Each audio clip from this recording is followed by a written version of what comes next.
Hi friends, welcome to my YouTube channel science for railways. ఈరోజు మనం RRB group డికి సంబంధించిన ముఖ్యంగా రిపీట్ అవుతున్న క్వశ్చన్ల గురించి మనం మాట్లాడుకుంటూ వస్తున్నాం కదా. సో దాంట్లో లాస్ట్ టైం నేను 45 క్వశ్చన్స్ వరకు ఎక్స్ప్లెయిన్ చేశాను. 45 క్వశ్చన్స్ వరకు మోస్ట్లీ రిపీటెడ్ అవుతున్న క్వశ్చన్స్ని మనం డిస్కస్ చేసుకున్నాం కదా. ఈరోజు వీడియోలో మరికొన్ని 15 క్వశ్చన్లు మాట్లాడుకుందాం. సో దీంతో టోటల్గా మనకి 60 క్వశ్చన్స్ కంప్లీట్ అవుతాయి అన్నమాట. ఓకేనా. సో ఈ 15 క్వశ్చన్లు కూడా చాలా చాలా ఇంపార్టెంట్. దీంట్లో నేను రిపీటెడ్ కాన్సెప్ట్స్ని ఇన్సర్ట్ చేశాను అన్నమాట. రిపీటెడ్ క్వశ్చన్స్ ఎలా మార్చి అడుగుతాడని చెప్పి చాలా రకాల క్వశ్చన్స్ని వెతికి నేను తీసుకొచ్చాను. కాబట్టి ఇవి చాలా చాలా ఎగ్జామ్స్కి ఇంపార్టెంట్. ఒక షిఫ్ట్లో అడిగిన ఇంకో షిఫ్ట్లో కూడా రిపీట్ అవుతున్నాయి. కాబట్టి ఈ కాన్సెప్ట్ మీరు నేర్చుకుంటే తర్వాత షిఫ్ట్లో ఎవరైతే రాస్తారో వాళ్ళందరికీ చాలా ఈజీగా ఉంటుంది. ఓకేనా. సో మనం లాస్ట్ టైం 45 క్వశ్చన్ దగ్గర ఆపాం. ఇక 46 క్వశ్చన్ నుంచి ఒక 60 క్వశ్చన్ వరకు మనం డిస్కస్ చేసుకుంటూ వెళ్దాం. సో అందరూ కూడా వీడియోని లైక్ చేసి షేర్ చేయడం మర్చిపోవద్దు. ఓకేనా. So let's get into our first question. జాగ్రత్తగా చూడండి. Which of the following depends on whether the rays are paraxial or not అన్నాడు. ఇచ్చిన కొన్ని రేస్ అనేవి పారాక్సియల్. ఈ పదాన్ని చాలా తక్కువ మంది వినుంటారు. పారాక్సియల్ అవునా కాదా అని మనం చెప్పాలంటే దేని ఆధారంగా చెప్పాలి? పోల్ ఆధారంగా చెప్పాలా, ఫోకస్ ఆధారంగా చెప్పాలా, ప్రిన్సిపల్ ఆధారంగా చెప్పాలా, రేడియస్ ఆఫ్ కర్వేచర్ ఆధారంగా చెప్పాలా అని అడిగాడు. సో ఫస్ట్ మనకి పారాక్సియల్ అంటే అర్థం ఏంటి అంటే, ఒక కాన్కేవ్ మిర్రర్ మనం తీసుకున్నప్పుడు ఇది ప్రిన్సిపల్ యాక్సిస్. ఏ రేస్ అయితే ప్రిన్సిపల్ యాక్సిస్కి చాలా దగ్గరగా ఉంటాయో, the rays very near closer to the principal axis, వాటిని పారాక్సియల్ రేస్ అంటారు. సో డెఫినేషన్ గుర్తుపెట్టుకోండి. The rays which are closer to principal axis. So principal యాక్సిస్కి ఏవైతే చాలా దగ్గరగా ఉంటాయో ఆ రేస్ని మనం ఏమనాలి? పారాక్సియల్ రేస్ అనాలి. సో ఆన్సర్ ప్రిన్సిపల్ యాక్సిస్ అనమాట. గుర్తుపెట్టుకోండి. Third option is the correct answer. చాలామంది ఫోకస్ అని మాట్లాడుతూ ఉండొచ్చు, రాంగ్ అనమాట. ఫోకస్ కాదు, పారాక్సియలే రైట్. సో ప్రిన్సిపల్ యాక్సిస్కి దగ్గరగా ఉండే రేస్ని పారాక్సియల్ రేస్ అంటారు. ఓకేనా. Coming to 47th question. ఇది రీసెంట్ షిఫ్ట్లో అడిగిన క్వశ్చన్ అనమాట. సో మనకి సెల్ తెలుసు కదా. సెల్ లోపల చాలా సెల్ ఆర్గనెల్స్ ఉంటాయి. ఈ సెల్ ఆర్గనెల్స్లో డబుల్ మెంబ్రేని ఉంటాయి, సింగిల్ మెంబ్రేని ఉంటాయి, అసలు మెంబ్రేన్ లేనివి ఉంటాయి. దాని మీద క్వశ్చన్ అడిగాడు అనమాట. So double membrane, single membrane, membrane less organelles అనేవి ఏంటి అని అడిగాడు. ఓకేనా. మీరు ప్రతి క్వశ్చన్ని పాస్ చేసుకుని ఆన్సర్ చేయండి. చూడండి, ఫస్ట్ మనం డబుల్ మెంబ్రేన్ చెప్పాలి. ఇది డబుల్ మెంబ్రేనా? కాదు. డబుల్ మెంబ్రేనా? కాదు. ఇది డబుల్ మెంబ్రేనే. ఇది కూడా డబుల్ మెంబ్రేనే అనమాట. సో 3-4లో ఆప్షన్స్ ఉండడానికి అవకాశం ఉంది. తర్వాత సింగిల్ మెంబ్రేన్ అడిగాడు. సో ఇది సింగిల్ మెంబ్రేనా? కరెక్టే. ఇది సింగిల్ మెంబ్రేనా? Wrong. So third option is the correct answer అనమాట. డబుల్ మెంబ్రేన్ అంటే ఏమో క్లోరోప్లాస్ట్ వచ్చింది, సింగిల్ మెంబ్రేన్ అంటే ఏమో ఎండోప్లాస్టిక్ రెటిక్యులం వచ్చింది, నో మెంబ్రేన్ అంటే ఏమో రైబోసోమ్స్ వస్తాయి అనమాట. గుర్తుపెట్టుకోండి. డబుల్ మెంబ్రేన్ అంటే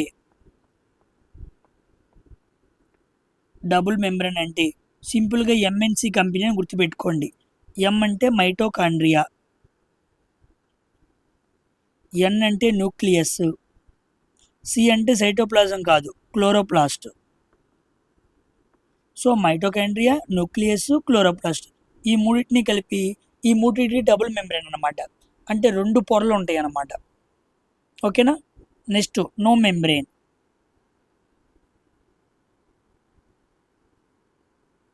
నో మెంబ్రేన్ అంటే ఈ సెల్ ఆర్గానిక్స్కి అసలు మెంబ్రేనే ఉండదు అనమాట. ఏంటవి ఎగ్జాంపుల్స్? Ribosomes, next centrioles. గుర్తుపెట్టుకోండి, సెంట్రియోల్స్. ఇది కాకుండా సిలియా అనే స్ట్రక్చరు, ఫ్లాగెల్లా అనే స్ట్రక్చరు, ఈ 4 కూడా సెల్ లోపల ఉంటాయి అన్నమాట. సో రైబోజోమ్స్కి, సెంట్రియోల్స్కి, సిలియాకి, ఫ్లాగెల్లాకి అన్నిటికీ సింగిల్ మెంబ్రేన్ ఉంటుంది. మరి ముఖ్యంగా రైబోజోమ్స్ ఎక్కువగా ఎగ్జామ్స్లో అడుగుతూ ఉంటాడు. ఇవేమో డబుల్ మెంబ్రెయిన్, ఇవేమో నో మెంబ్రెయిన్. ఇవి కాకుండా మిగతావన్నీ ఎక్సెప్ట్ ఆల్ దీస్, ఇవి కాకుండా మిగతావన్నీ ఏమవుతాయి? సింగిల్ మెంబ్రెయిన్ అవుతాయి. ఓకేనా? సింగిల్ మెంబ్రెయిన్లో చాలా ఎక్కువ ఉంటాయి కాబట్టి వాటిని గుర్తుపెట్టుకోవడం కష్టం. కాబట్టి డబుల్ మెంబ్రెయిన్, నో మెంబ్రెయిన్ గుర్తుపెట్టుకో. ఇవి రెండు కాకుండా మిగతావన్నీ ఏమవుతాయి? సింగిల్ మెంబ్రెయిన్ అవుతాయి. ఓకేనా? ఇది 47 క్వశ్చన్ అనమాట. ఐ హోప్ మీకు క్లారిటీ వచ్చింది అనుకుంటున్నాను. Third option is the correct answer. Coming to where will you find the ciliated epithelium in the body of animals అన్నాడు. సిలియేటెడ్ ఎపిథీలియం అన్నాడు. సో ఎపిథీలియంలో మనకి రకాలు ఉంటాయి. ఎపిథీలియం అనేది ఒక యానిమల్ టిష్యూ. దాంట్లో మనకి సిలియేటెడ్ అనే రకం ఉండిద్ది, కాలమనర్ అనే రకం ఉండిద్ది. ఓకేనా? స్ట్రాటిఫైడ్ అనే రకం ఉండిద్ది, సింపుల్ అనే రకం ఉండిద్ది. సో సింపుల్ ఎపిథీలియం అంటారు, స్ట్రాటిఫైడ్ ఎపిథీలియం అంటారు, కాలమనర్ ఎపిథీలియం అంటాడు, సిలియేటెడ్ ఎపిథీలియం అంటారు. ఈ 4 ఉంటాయి అన్నమాట. Very very important. ఎగ్జామ్స్లో తెగ అడుగుతున్నాడు వీటి గురించి. జాగ్రత్తగా చూడండి. ఇప్పుడు మనల్ని సిలియేటెడ్ అడిగాడు. సిలియేటెడ్ అంటే సిలియా అని అనమాట. ఈ సిలియా అనేది మనకి హెయిర్స్ లాంటి స్ట్రక్చర్ అనమాట. అంటే వెంట్రుకల్లాగా ఉంటాయి అన్నమాట. వెంట్రుకల్ లాంటి స్ట్రక్చర్స్ అనమాట సిలియా అనేది. ఈ సిలియా ఉన్న ఎపిథీలియం టిష్యూ అనేది ఎక్కడ ఉండిద్ది అంటే, ఎక్కడైతే మన బాడీలో మూమెంట్ అవసరమో, ఎక్కడైతే మన బాడీలో మూమెంట్ జరగాలో ఆయా పార్ట్స్లో ముఖ్యంగా మనకి సిలియేటెడ్ ఎపిథీలియం అనేది కనపడుతూ ఉండిద్ది. ఉదాహరణకి ఒక ఎగ్జాంపుల్, రెస్పిరేటరీ సిస్టమ్, తర్వాత ఫీమేల్ రీప్రొడక్టివ్ సిస్టమ్, తర్వాత మేల్ రీప్రొడక్టివ్ సిస్టమ్, తర్వాత సెంట్రల్ నర్వస్ సిస్టమ్, సిఎన్ఎస్ అంటారు. ఈ 4గిట్లో కూడా మనకి సిలియేటెడ్ ఎపిథీలియం అనేది కనపడుతూ ఉండిద్ది. ఉదాహరణకి రెస్పిరేటరీ సిస్టంలో మ్యూకస్ ఉండిద్ది అనమాట, శ్లేష్మం, అది ట్రాన్స్ఫర్ అవ్వాలి. ఫీమేల్ రీప్రొడక్టివ్ సిస్టంలో ఎగ్ ట్రాన్స్ఫర్ అవ్వాలి. మేల్ రీప్రొడక్టివ్ సిస్టంలో సెమెన్ మూమెంట్ అవ్వాలి. So egg movement, semen movement, mucus movement, ఇక్కడ కొన్ని ఎలక్ట్రికల్ ఇంపల్సెస్ అనమాట. ఓకేనా? కొన్ని పార్టికల్స్, ప్రోటీన్స్ ఇలాంటివి మూమెంట్ జరగాలి. ఎక్కడైతే మూమెంట్ ఉండిద్దో అక్కడ మనకి కనపడే టిష్యూయే సిలియేటెడ్ ఎపిథీలియం టిష్యూ. ఇప్పుడు ఇవన్నీ ఎగ్జాంపుల్స్ గుర్తుపెట్టుకోండి. రేపటి రోజున మీకు ఈ 4 ఎగ్జాంపుల్లో కానిదేదో ఇచ్చి అడిగే అవకాశం ఉంది. ఇప్పుడు చూద్దాం. స్టమక్ కాదు, ఇంటెస్టైన్ కాదు, ఎయిర్ సాక్ కాదు, బ్రాంకియల్. ఎలా పెట్టగలిగాము? బ్రాంకియల్ అనేది మనకి రెస్పిరేటరీ సిస్టంలో ఉండిద్ది. మనం మాట్లాడుకున్నాం కదా, ciliated epithelium tissue mainly available in all these 4 examples. కాబట్టి రెస్పిరేటరీ సిస్టమ్కి సంబంధించింది బ్రాంకియోల్. అందుకే మనకి second option is the correct answer అన్నమాట. ఇక్కడ ఈ ఇన్ఫర్మేషన్ మొత్తం మీరు గ్యాదర్ చేసుకోవాలి. ఓకేనా? ఒక క్వశ్చన్ దగ్గర ఇంత ఇన్ఫర్మేషన్ మనం డిస్కస్ చేసుకుంటేనే మనకి ఇలాంటి క్వశ్చన్కి సంబంధించి మిగతా క్వశ్చన్స్ని మనం ఆన్సర్ చేయగలం. 48th క్వశ్చన్ అయిపోయింది. 49. ఇందాక మీకు సిలియేటెడ్ ఎపిథీలియం చెప్పాను, ఇప్పుడేమో columnar epithelium. Columnar epithelium is found in which part of the body అన్నాడు. Columnar epithelium tissue. Columnar epithelium tissue ముఖ్యంగా మనకి ఎక్కడ కనపడిద్ది అంటే డైజెస్టివ్ సిస్టంలో కనపడిద్ది. డైజెస్టివ్ సిస్టమ్ అని సింపుల్గా గుర్తుపెట్టుకోండి. ఓకేనా? డైజెస్టివ్ సిస్టంలో ఏమొస్తాయి? ఫస్ట్ స్టమక్ వస్తుందా? వస్తుంది. తర్వాత ఇంటెస్టైన్ వస్తుందా? వస్తుంది. దాంట్లో స్మాల్ ఇంటెస్టైన్ ఉండిద్ది, అదేవిధంగా లార్జ్ ఇంటెస్టైన్ వచ్చింది. ఇది కాకుండా గాల్ బ్లాడర్ అనమాట. ఓకేనా? ఈ 3 భాగాల్లో స్టమక్, ఇంటెస్టైన్, గాల్ బ్లాడర్, ఈ 3 భాగాల్లో మనకి ఎక్కువగా కనపడేది ఏంటి? కాలమ్నర్ ఎపిథీలియం అనమాట. Columnar epithelium. ఇప్పుడు చూడండి, లంగ్స్, స్ప్లీన్ కాదు, కిడ్నీ, లంగ్స్ కాదు, బ్రెయిన్, బ్యాక్ బోన్ కాదు. First option is the correct answer. ఇదిగోండి స్టమక్, ఇదిగోండి స్టమక్, ఇదిగోండి ఇండెస్టైన్, ఇదిగోండి ఇండెస్టైన్. ఓకేనా, అలా మనం ఆన్సర్ చేయాలన్నమాట. క్లారిటీ వచ్చిందా? Coming to for 50th question, which one of the following is not a homogeneous mixture.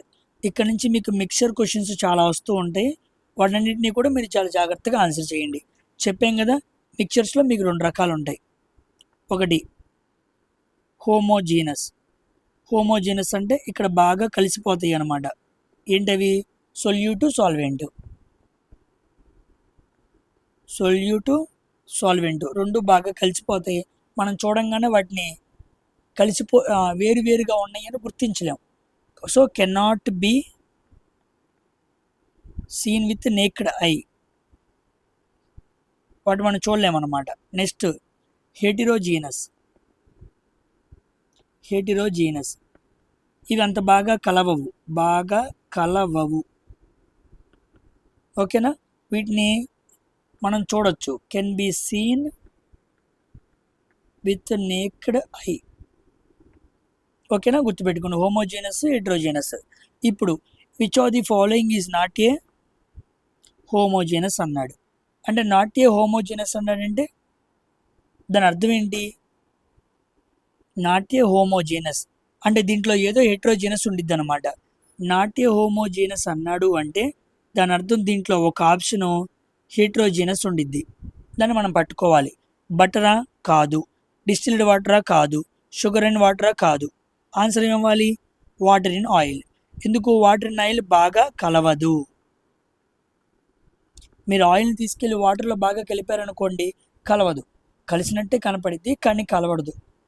ఆ తేట పైన మీకు కనపడుతూనే ఉండిద్ది. కాబట్టి నాట్ ఏ హోమోజీనస్ అన్నాడు కాబట్టి నువ్వు హెట్రోజీనస్ వెతకాలి. అప్పుడు first option is the correct answer అన్నమాట. ఓకేనా, క్లారిటీ వచ్చిందా? కమింగ్ టు ఇలాంటి క్వశ్చన్ ఇంకోటి, which of the following is not a heterogeneous అన్నాడు.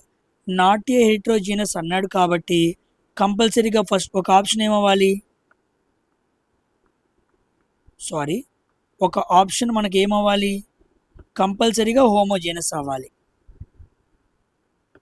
నాట్ ఏ హెట్రోజీనస్ అంటే హోమోజీనస్ అవ్వాలి. హోమోజీనస్ అంటే బాగా కలవాలి. సీ వాటర్, శాండిన్ వాటర్ బాగా కలవదు. మడ్డీ వాటర్, బురద నీరు బాగా కలవదు. బ్లడ్ కూడా బాగా కలవదు. బ్లడ్లో ప్లాస్మా, సీరం ఇవన్నీ మనకి కాసేపు అలా తీసి పక్కన పెడితే కనపడుతూ ఉంటాయి. కానీ సీ వాటర్ బాగా కలిసిపోయిద్ది.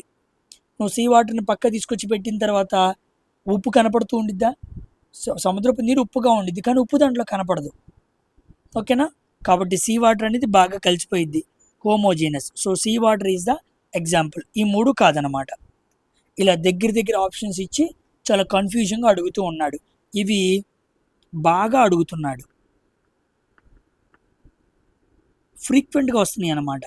అందుకే నేను చాలా క్వశ్చన్స్ని ఫ్రేమ్ చేశాను మీకు ఇక్కడ క్లారిటీ వచ్చేయాలని చెప్పి. ఓకేనా, కమింగ్ టు 52వ క్వశ్చన్ చూడండి. Which one of the following is not a heterogeneous mixture. Not a heterogeneous mixture అన్నాడు అంటే కంపల్సరీగా ఒకటి ఏముండాలి? హోమోజీనస్ ఉండాలి, అంటే బాగా కలిసిపోయేది ఉండాలి. సల్ఫర్ ఇన్ కార్బన్ డైసల్ఫైడ్ ఇదే కరెక్ట్ ఆన్సర్ అనమాట. సల్ఫర్ అనేది కార్బన్ డైసల్ఫైడ్లో బాగా కలిసిపోతుంది. నెక్స్ట్ షుగరు, సాల్ట్ రెండు కలిపిన కలవ అనమాట. శాండీ వాటర్ ఇసుక నీటిలో కరగదు. సల్ఫరిన్ వాటర్ అది కూడా నీటిలో కరగదు. కాబట్టి ఇవన్నీ హెటిరోజీనస్. కానీ వాడు నాట్ అన్నాడు కాబట్టి ఇది ఒకటే హోమోజీనస్, బాగా కలిసిపోయింది. గుర్తుపెట్టుకోండి, సల్ఫర్ కార్బన్ డైసల్ఫైడ్లో బాగా కలుస్తుంది. ఓకేనా,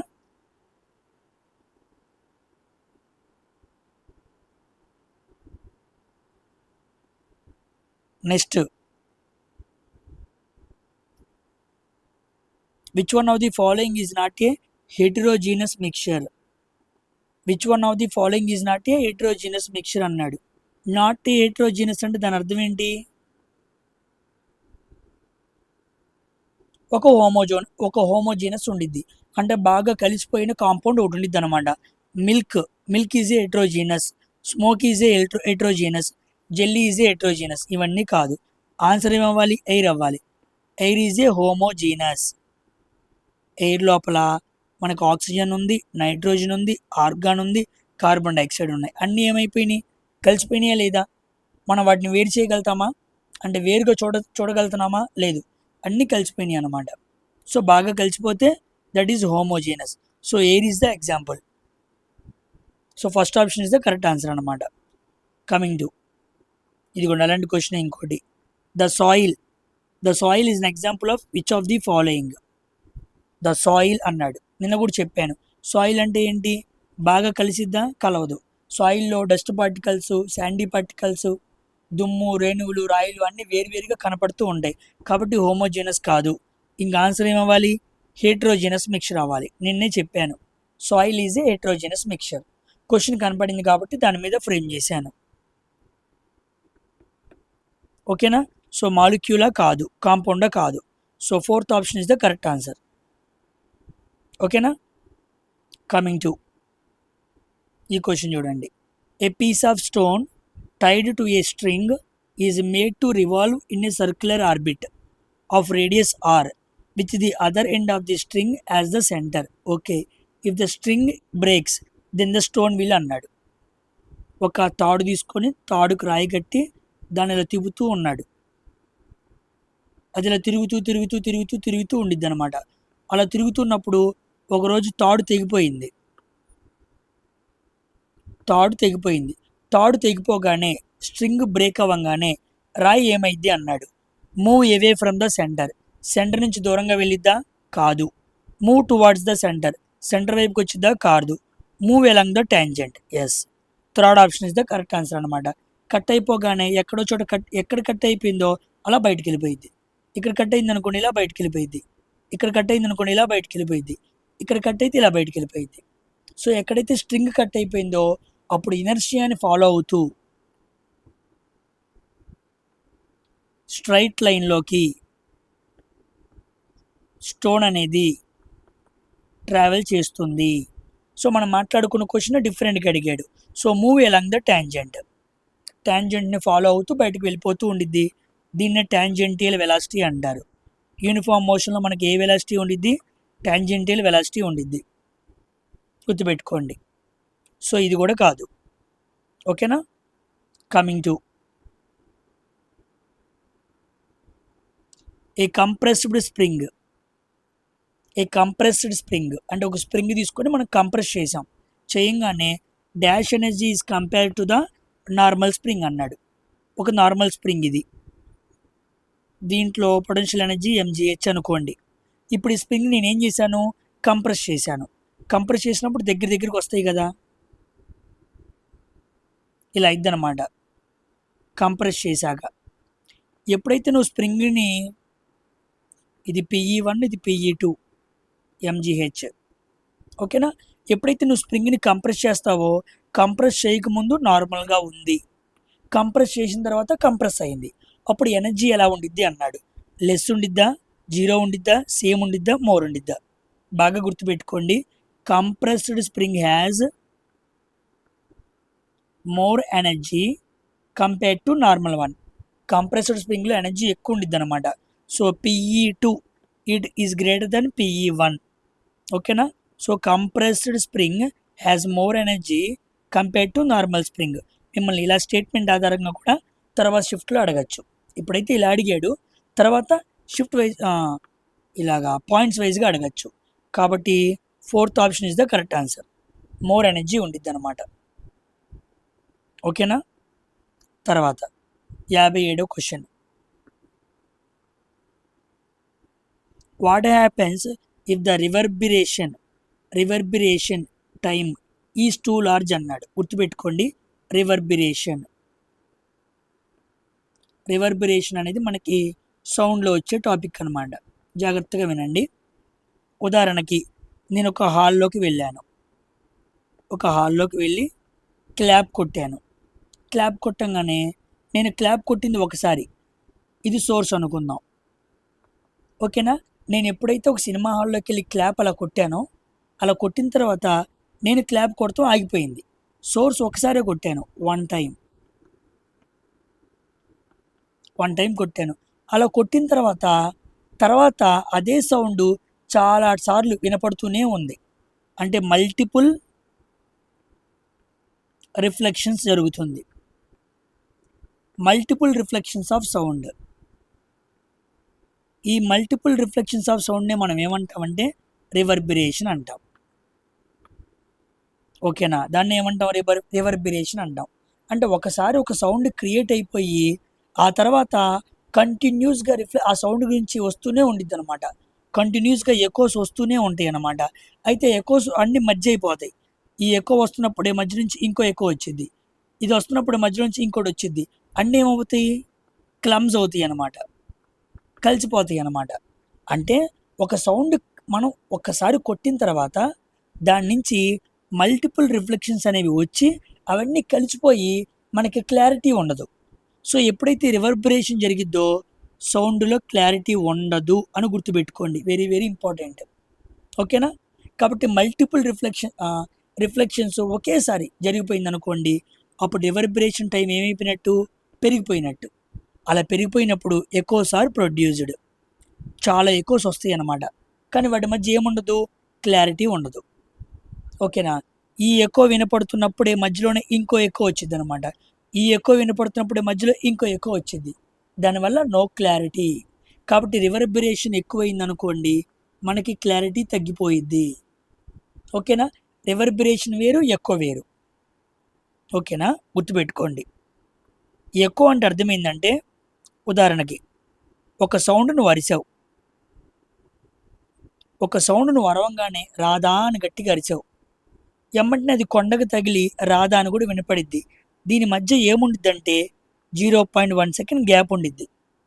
ఎప్పుడైతే 0.1 సెకండ్ గ్యాప్ ఉండిద్దో అప్పుడు ఆ ఎకో ఈ ఎకో రెండు మెర్జ్ అవ్వవు అనమాట. అలా అవ్వకపోవటం వల్ల వాటి మధ్య గ్యాప్ ఉండిద్ది. అందువల్ల ఒరిజినల్ సౌండ్, ఎకో సౌండ్ క్లియర్గా వినపడుతూ ఉంటాయి. కానీ రివర్బరేషన్లో అలా ఉండదు, వాటి మధ్య టైం ఉండదు అనమాట. ఈ ఎకో ఆ ఎకో రెండు కలిసిపోతాయి. అలా కలిసిపోయి చాలా ఎకోస్ ప్రొడ్యూస్ అవుతాయి, కానీ వాటి మధ్య సౌండ్ ఉండదు. ఓకేనా. సో 2 ఎకోస్ని కలిపి మనం జస్ట్ 2 ఎకోస్ 3 ఎకోస్ వినపడి అనుకోండి, పర్లేదు అని చెప్పచ్చు. అలాంటివి చాలా జరిగినాయి అనుకోండి, క్లమ్జీగా కంబైన్ అయిపోతూ దాన్నే రివర్బరేషన్ అంటారు. ఈ రివర్బరేషన్ తగ్గడానికి చాలామంది కాన్సర్ట్ హాల్స్లో మనకి ఫ్లోర్లు కానీ, సీలింగ్ కానీ, సీట్స్ కానీ అందరూ కూడా ఎలా పెట్టుకుంటారంటే సౌండ్ అబ్జార్బింగ్ మెటీరియల్ పెట్టుకుంటారనమాట. సౌండ్ అబ్జార్బింగ్ చేసే మెటీరియల్ పెట్టుకోవాలి. అలా పెట్టుకుంటే రివర్బరేషన్ చాలా తక్కువ ఉండిద్ది. రివర్బరేషన్ చాలా తక్కువ ఉందనుకోండి, క్లారిటీ ఎక్కువ ఉండిద్ది. అందుకే మనకి సాంగ్స్ రికార్డింగ్ స్టూడియోస్ కానీ వేరే చోట కానీ వాళ్ళు పాడుతున్నప్పుడు రివర్బరేషన్ ఉండకూడదు. కాబట్టి చుట్టుపక్కల ఫోమ్తో ఫ్లోర్ని, సీలింగ్ని, సీట్స్ని బాగా కవర్ చేసుకుంటారు. దానివల్ల సౌండ్ అబ్జార్బింగ్ మెటీరియల్స్ ఉండటం వల్ల రివర్బరేషన్ తక్కువ ఉండిద్ది, క్లారిటీ ఎక్కువ ఉండిద్ది. గుర్తుపెట్టుకోండి, వెరీ ఇంపార్టెంట్ కాన్సెప్ట్. అందుకే నేను ఇంత వివరంగా చెబుతున్నాను. ఓకేనా. Coming to reverberation is the phenomenon associated with అన్నాడు. రివర్బరేషన్ ఈజ్ ద ఫినోమినన్ అన్నాడు. ఇందాక మనం మాట్లాడుకున్నాం, మల్టిపుల్ రిఫ్లెక్షనా కాదు, multiple reflection of sound. Okay sound multiple times reflect అయ్యిద్ది అనమాట. ఓకేనా. దాన్నే మనం ఏమంటాం, రివర్బరేషన్ అంటాం. రివర్బరేషన్ ఎక్కువైతే ఏమైద్ది, క్లారిటీ తగ్గిద్ది. గుర్తుపెట్టుకోండి, వెరీ వెరీ ఇంపార్టెంట్. దీని మీద కూడా ఫ్రీక్వెంట్గా చాలా క్వశ్చన్స్ పడ్డాయి. నాకు పిల్లలు చాలామంది చెప్పారు రివర్బరేషన్ మీద క్వశ్చన్ వస్తుంది సార్ అని. గుర్తుపెట్టుకోండి, second option is the correct answer. ఈ క్వశ్చన్ చూడండి. If a concave mirror is cut into 2 parts. ఒక కాన్కేవ్ మిర్రర్ని తీసుకొని కట్ చేశాడు, అప్పుడు మనకి 2 కాన్కేవ్స్ ఏర్పడతాయి అనమాట. Such that aperture of the each part is half of the uncut mirror అన్నాడు. ఎపర్చర్ ఏమైపోయింది, ఆఫ్ అయిపోయింది. ఇదిగోండి ఆఫ్. దాని ఫోకల్ లెంత్ ఏమైంది అన్నాడు. ఒక మిర్రర్ని మనం 2 పార్ట్స్ వేసినప్పుడు ఫోకల్ లెంత్ చేంజ్ అవ్వదు, ఫోకల్ లెంత్ మారదు, సేమ్. తర్వాత సెంటర్ ఆఫ్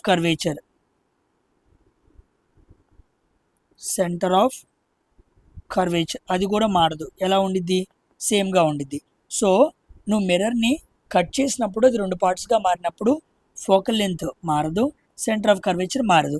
మరి మారేది ఏంటి?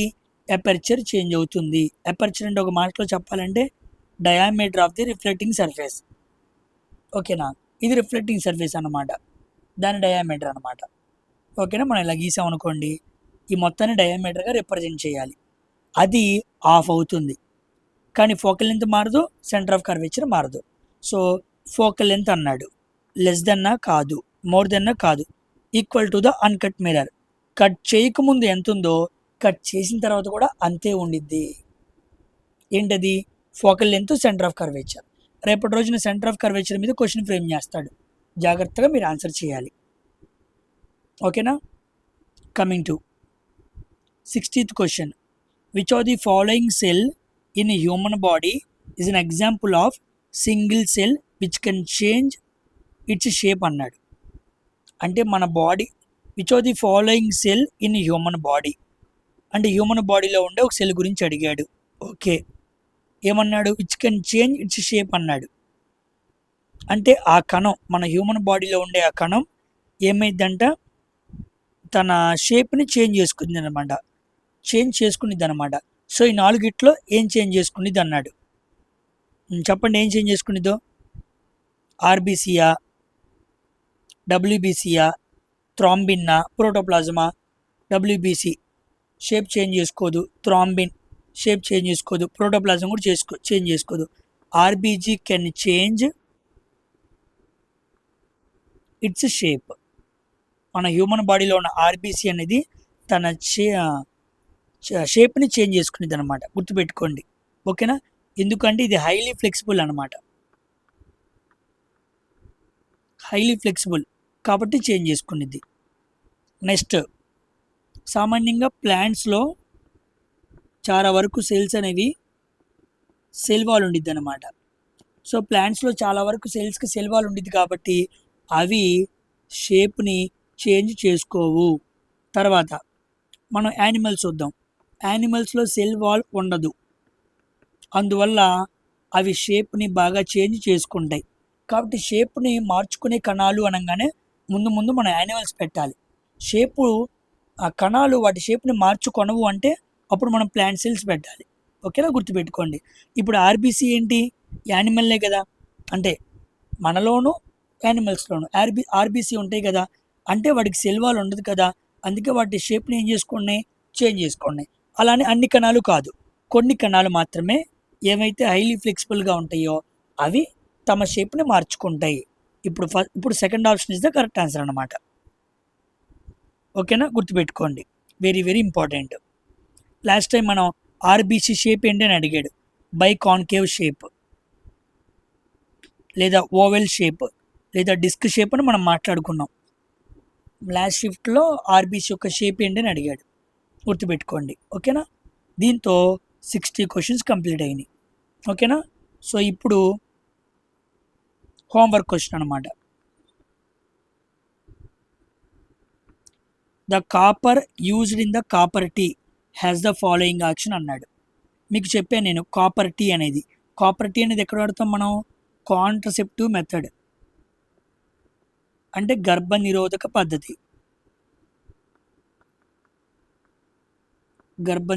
పద్ధతి. మనం పిల్స్ని వాడచ్చు, లేదా కాండమ్స్ని వాడచ్చు, అండ్ లేదా ఆపరేషన్స్ అనమాట, ట్యూబెక్టమీ, వ్యాక్సెక్టమీ చేయించుకోవచ్చు. అలా కాకుండా ఇంకో పద్ధతి ఉంది, దీన్ని ఎమర్జెన్సీ పద్ధతి అంటారు. ఎమర్జెన్సీ కాంట్రసెప్టివ్ పద్ధతి అనమాట.